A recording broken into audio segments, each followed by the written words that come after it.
So before we get into the framework that we're going to use for game theory, let's kind of give an overview of kind of what we're talking about with oligopoly with something we're more familiar with, which is going to be a demand schedule. And we can kind of talk about collusion and kind of how the price and quantity vary with the number of firms in the industries. And we can also introduce this concept of a Nash equilibrium, which is going to be central to understanding game theory when we cover it next. So let's first just give an example of a certain market. So let's say we have a product, which is cell phones. So we have unlimited plans and a free phone.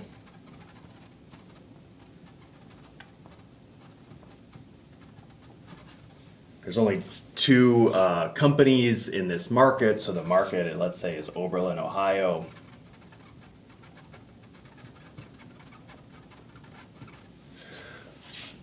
Let's say there's 140 people in Oberlin. I know there's more, but we'll just make it easy on ourselves. And there's two firms. So we might call that, or we're going to call that a duopoly. Duo for two, and there's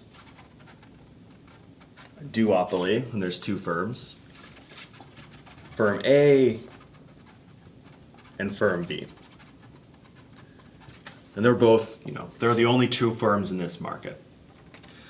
So let's say that they both have the same cost curves, and there's no fixed cost. Let's just pretend it's just a really simple stylized example here. There's no fixed costs, and the marginal cost, which is going to be equal to the average total cost, is $10. So every time we want to add a customer, we have the marginal cost of increasing the quantity is $10. All right, so let's kind of write out a demand schedule, and then profits, and using this information about cost, profits based on revenue and costs. And we can think about kind of the two extremes that we've talked about, perfect competition and monopoly, and talk about where oligopoly is going to lay in between those 2 points, and maybe discuss this idea of collusion when these two firms, firm A and firm B, really cooperate and try to split these monopoly profits. So I'm going to quickly erase this part of the board just so I have more room to write out the demand schedules, and so it's a little bit more clear. All right, so this is the demand schedule, and then we're going to calculate the revenue and revenue, costs, and profit for these two companies operating in Oberlin, Ohio. These two cell phone companies. So price, quantity, 0, 5, 10, 15, 20, 25, 30, 35, 40, 45. Okay, so those are the different prices they might charge, and then we've got to think of the quantity demanded associated with these two different prices. And so they charge 0, all 140 people want it, and then we're just going to go consistently down by 10, 90, 80, 70, 60, and 50. We can think of total revenue now and total costs, since we kind of said what the cost functions were, really simple cost functions were in that last little clip there, and then we can calculate profit, which is just total revenue minus total costs. So I'm just going to write them all down just so we have them all written out. So total revenue is 0, 650, 1200, 1650, 2000. Just multiplying price times quantity. Just want to write them down as opposed to try to calculate in my head and make a silly mistake. 2250, 2400, 2450, 2400, and then 2250. And total cost, remember, it's 10. The marginal or average total cost was the same, and they were $10 per quantity, and so this would be 1400. Would just go down by 100 every time, since the quantity is going down by 100 every time. 1,000, 900, 800, 700, 600, and 500. And the profit is just total revenue minus total costs. You know, I'm just explaining it as we go. It's not like, but I think you're all comfortable with how to calculate this. And again, I'm just, you could calculate it like this, but I just want to make sure I don't make any mistakes. 1350, 1600, 1750, 1800, and then 1750. So let's talk about the outcomes that we're familiar with from these past market structures we've covered. And so we know in a perfectly competitive market,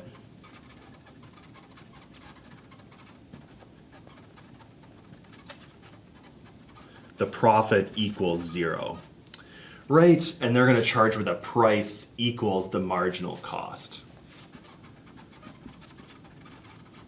Well, that's going to be, if we had a competitive market, this is what it would look like.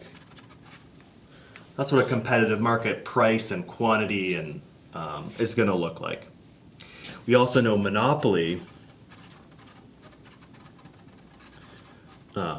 They're going to max profit. They get to choose their price, and they're going to pick whatever price maximizes their profit, and that would be this one here. So profit is equal to 0 in competitive markets, and it's going to be maximized in monopolies. And so these are the two extremes that we've seen. And so what an oligopoly is going to be is it's going to have a price and quantity, for the most part, somewhere between these two extremes. So one thing we can talk about is this idea of collusion. And this is when a group of firms kind of act in unison.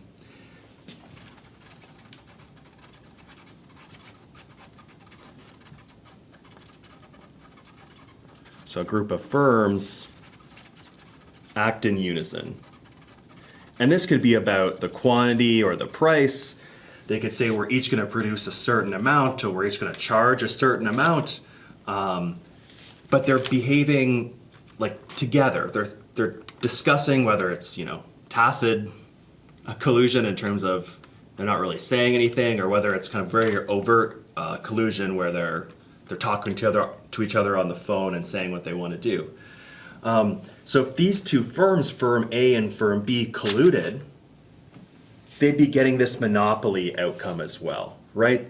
They could split, for one example, is they could each produce 30 cell phone plans and be charging $40 per month or whatever it is.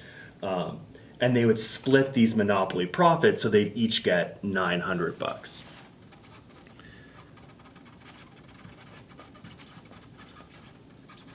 For each firm, the price equals 40 and the quantity equals 30 each. So if firms colluded, they could get to this monopoly outcome. But in general, the more firms there are in these oligopolies, the closer we're going to be to these competitive market outcomes. And the less firms there's going to be, the closer we are to this monopoly outcome. And collusion is just these group of firms coordinating their actions. And in this case, one example of how they might coordinate their action is each, selling 30 cell phone plans each for $40. And then they'd end up splitting this monopoly profit, so each firm would get $900. So in our example, though, that we're just looking at now, collusion. So this is when firms coordinate their actions.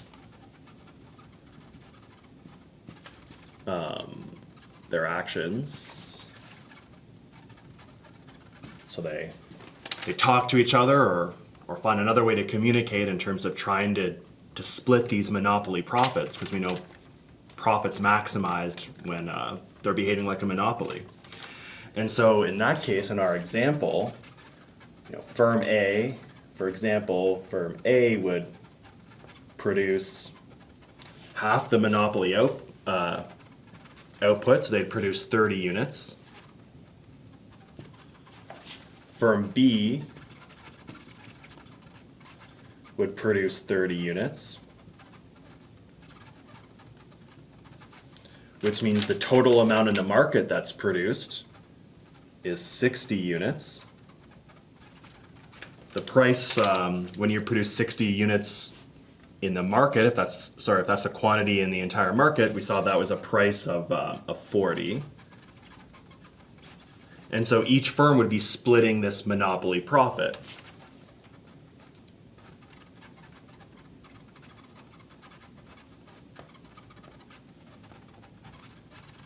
So it was 1,800 in total, but they'd each get 900. They'd split this monopoly profit. So that's what the collusion kind of agreement and outcome would be. But let's start thinking about, would any other firm want to, any one of these two firms, would they want to break their agreement? So right now, they talk to each other, they're like, you produce 30 units, I'll produce 30 units, and we'll split the monopoly profit. Now, when this one person hangs up the phone, we want to think about whether they want to change their decision. Would they want to stay with their agreement to just make 30 units, or do they have an incentive to actually change their decision once they've hung up the phone? And this comes to whether we can maintain this cooperative or this collusion over time. So could they maintain this agreement? So let's say firm A decides to break the agreement.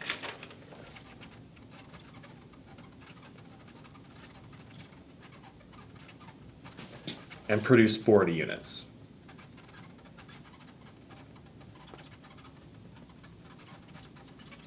So let's say firm A decides to produce 40 units. And so firm A produces 40 units. Firm B is going to produce, they stick with the agreement. They're, honest in a way, even though they're colluding, I guess, but they are sticking with their agreement. They said the agreement they made with firm A, and they're just going to produce the 30. So this means there's a total of 70 units in the market, which means that the price ends up being, if we went back to our demand schedule, $35 for each monthly cell phone plan. So now let's think about what the profits of each firm are. So firm A, really we just need to figure out firm A's profits. And so firm A is now producing 40 units. Total revenue equals 40. It's the quantity, it's Q, times the price, times 35, which is going to be 1,400. The total cost is just the average total cost. Let's maybe say what the numbers are. Remember that was 10. 10 times 40, this is ATC, times quantity. So remember, it was just the marginal cost equals average total cost equals 10. And so the total costs were 400. So now if firm A decides to break their agreement and instead produce 40, even though the other, they told the firm B they're going to produce 30, they're actually going to increase their profits. They're only making $900 when they had this monopoly, when they're splitting this monopoly profit. But now if they break their agreement, they actually get $1,000. So they have this incentive to want to change their decision.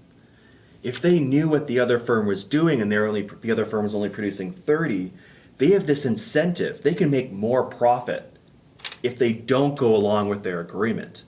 And we're going to think about that as being an incentive to deviate from their strategy. And so I'm going to quickly erase this, and then we're going to introduce this concept of a Nash equilibrium. And then we're going to start to get into game theory and kind of think about how how to translate these kind of decisions into a more simple, maybe, framework for now. So now let's introduce this concept of a Nash equilibrium.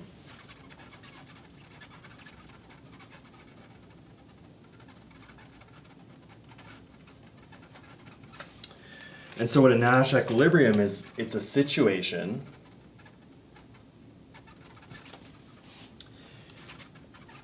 in which the economic participants that are interacting with one another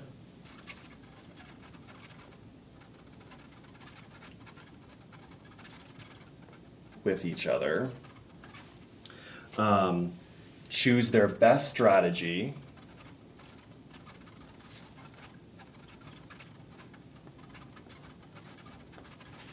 So strategy might be the quantity you produce or the price you charge. Either of those are strategies. Given the strategies of the other players, the other participants.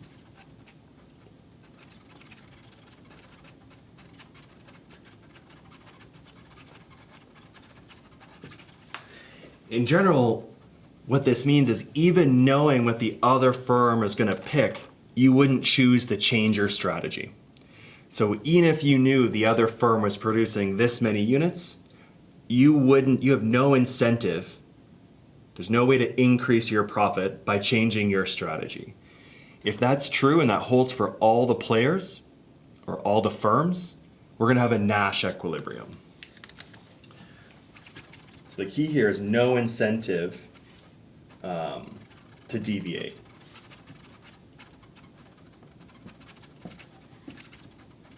Even knowing strategies of other players or participants, firms maybe. So for instance, if we really wanted to solve it, and there's no need to solve it, I was just using that cell phone example to kind of start thinking about these markets and introducing this concept of Nash equilibrium. But in that market, a Nash equilibrium was for each of them to produce 40. So in our example that we just saw, the Nash equilibrium is for each firm to produce 40, and if each firm's producing 40, neither of the two firms, firm A or firm B, has an incentive to increase their production to 50 or decrease it to 30. Given what the other firm is also producing 40, they have no incentive to change their strategy at all. So that's a Nash equilibrium for each of them to produce 40.